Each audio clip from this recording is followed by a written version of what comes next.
Hello, I'm Mira Frisch from the University of North Carolina, Charlotte, and I'm here at D'Addario to talk to you about how to take care of your bow. So it's pretty simple, but these are things that are really important not to forget. I'm going to tell you about 3 important things you can do to take care of your bow.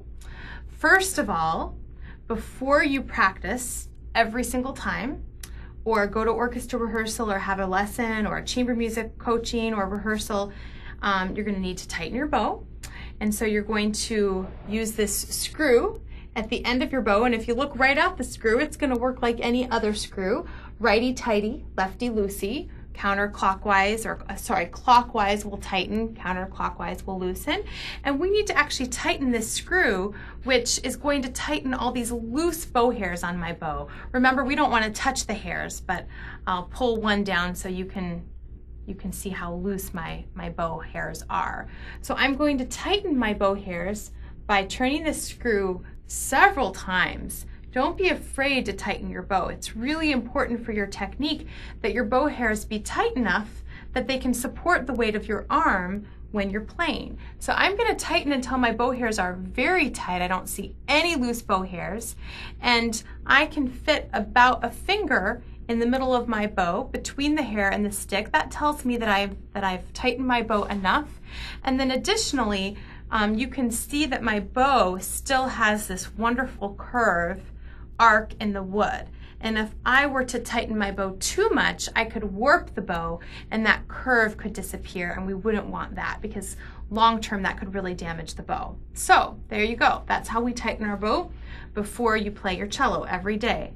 Then I would suggest at least 3 times a week that you rosin your bow. So you're going to take your rosin and you're going to you don't even have to use a real bow hold. You can actually just grab the bow.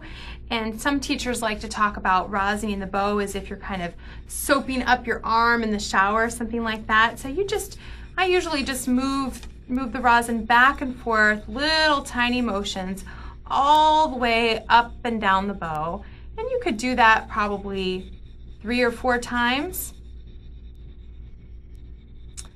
And you're going to end up with a very nicely rosin bow.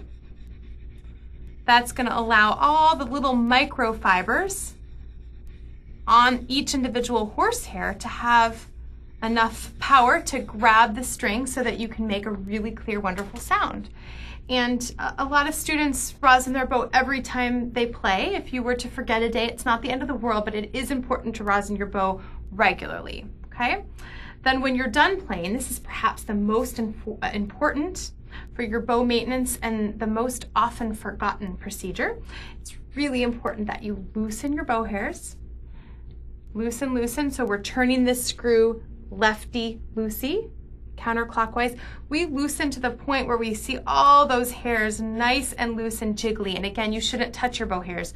I'm just doing that for demonstration purposes. If we touch our bow hair, then the oils from our skin can get on the bow hairs and really damage them, and you'd need to get the bow rehaired sooner than usual.